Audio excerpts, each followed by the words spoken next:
लगभग रोज उनका एक पीरियड होता था।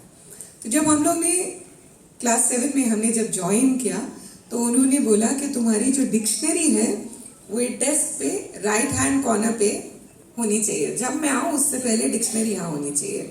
और 2 उन्होंने हमारी कॉपीज बनवाई, खूब मोटी कॉपी उन्होंने बोला कि तुम लेकर के आना। तो जब वो क्लास में आती थी, चाहे किसी भी सब्जेक्ट का क्लास हो, English literature, English language, geography, जो भी क्लास हो, तो पहले वो 5 शब्द बोर्ड पे लिखती थी, फिर उनको वो पढ़ के उसका उच्चारण हमें सिखाती थी, फिर कहती थी अब डिक्शनरी में इसका मतलब देखो, और कोई भी 5 बच्चों को उठा करके उनसे उसका मतलब पढ़वाती थी।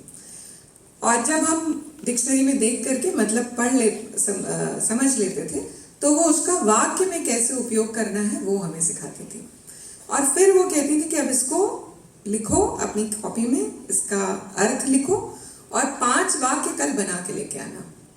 और अगले दिन जब हम जाते थे तो वो अगेन किसी भी बच्चे से, अलग अलग बच्चों से उठवा करके बोलती थी कि अब इसका वाक्य पढ़ो, क्या बनाया है। अगर सही होता था तो तारीफ होती थी, अगर गलत होता था वो सुधरवाती थी कि नहीं, इसको ऐसे नहीं, इसको ऐसे उपयोग करना है। तो 2 साल उन्होंने हमें पढ़ाया 7th और 8th में। और उस 2 साल में मेरी इंग्लिश की वोकैबुलरी, और मैं नहीं, मेरी पूरी क्लास की इंग्लिश की वोकैबुलरी इतनी अच्छी हो गई कि जिंदगी में मुझे अब इंग्लिश के शब्दों के लिए डिक्शनरी देखने की बहुत रेयर जरूरत पड़ती है, क्योंकि 2 साल हर रोज हम 5 शब्द सीखते थे। मुझे हमेशा लगता है हिंदी मेरी इतनी अच्छी इसलिए क्योंकि मेरी माँ ने डांट डांट के मेरी हिंदी ठीक करी, लेकिन मेरी हिंदी टीचर्स भी बहुत ही अच्छी थी, इतनी ही अच्छी थी। मैं हमेशा सोचती हूँ कि अगर आप लोग अपने बच्चों को उस फॉर्मेटिव ईयर्स में ऐसे सिखाएं तो भाषा की तो कोई समस्या ही नहीं रहेगी। बच्चे की जो भाषा की पकड़ है, भाषा में बोलने का, उसको उपयोग करने का, अच्छे शब्दों का उपयोग करने का, चयन सही शब्द करने का, उसकी कोई समस्या ही नहीं रहेगी। तो हम लोग पूरा क्लास हम इस बात को याद करते हैं आज भी कि उनके कारण हमारी भाषा कितनी अच्छी हो गई। और दूसरी वो जो चीज़ करती थी, उस समय में तो इंटरनेट भी नहीं था, वो हम लोगों को कुछ भी पढ़ाती थी, चाहे ज्योग्राफी हो, चाहे इंग्लिश लिटरेचर की कहानियाँ हो, फिर वो हमारी लाइब्रेरी बहुत अच्छी थी तो हमको लाइब्रेरी में भेजती थी और बोलती थी कि अब इसका रिसर्च करके लेके आओ।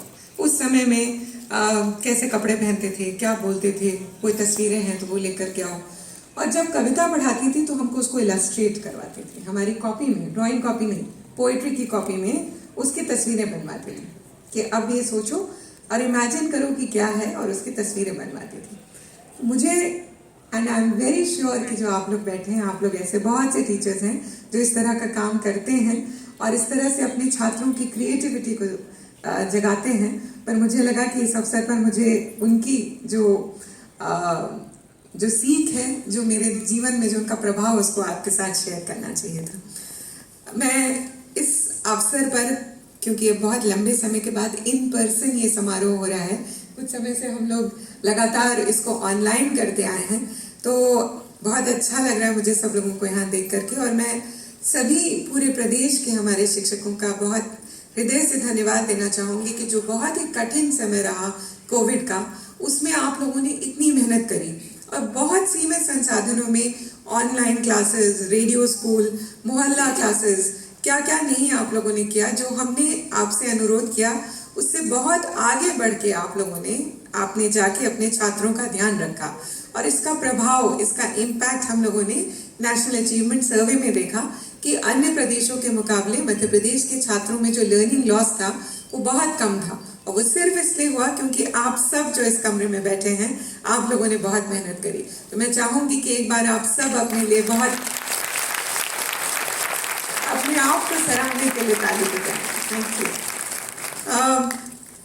जो आप लोगों ने से बहुत ही अच्छा काम प्रदेश में किया वो TLM मेला का था, टीचर लर्निंग मटेरियल। आप लोगों ने वंस अगेन, मैं जानती हूँ कि गवर्नमेंट स्कूल्स में थोड़ी सीमित संसाधन होते हैं, लेकिन सीमित संसाधन के साथ टीचिंग लर्निंग मटेरियल कितना अच्छा बनाया जा सकता है और उसका उपयोग कितना अच्छा करा जा सकता है, वो हम लोगों ने लास्ट ईयर देखा कि आप लोगों ने, किसी ने पुरानी मिनरल वाटर की बॉटल से किया, किसी ने गुब्बारे से किया। भाषा पर इतने अच्छे चार्ट्स और इतना अच्छा आप लोगों ने टीचिंग लर्निंग मटेरियल क्रिएट किया कि मैं हैरान रह गई और इतनी मैं प्रभावित हुई इस बात से देख करके कि आप सब लोग इतनी मेहनत से और इतना जो रोजमर्रा की चीजें हैं उसको इस्तेमाल करते हुए इतना अच्छा टीचिंग लर्निंग मटेरियल बना सकते हैं। मेरा अनुरोध है आप लोगों से और मेरी उम्मीद है कि आप सब लोगों ने जो इतना अच्छा टीचिंग लर्निंग मटेरियल जो बनाया है उसको अपने छात्रों के साथ आप लोग उपयोग करते होंगे और उसको मेहनत से छात्रों तक पहुंचाते होंगे। मैं बधाई देना चाहूंगी यहाँ जो हमारे बैठे हुए पुरस्कृत शिक्षक हैं जिनका अभी आज सम्मान किया जाएगा।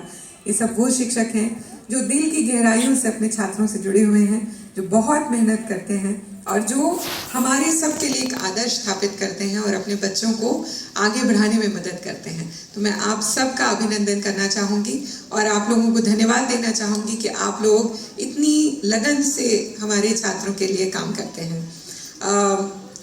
अंत में मैं सभी से यही अनुरोध करना चाहूँगी और उम्मीद करना चाहूँगी कि एक मध्य प्रदेश में बड़े अच्छी संस्कृति का विकास हो रहा है कि हम स्कूल शिक्षा में अब कल्चर ऑफ एक्सीलेंस की बात करते हैं। अब हम एक्सक्यूजेस की बात नहीं करते कि हमारे पास ये नहीं है, हमारे पास वो नहीं है।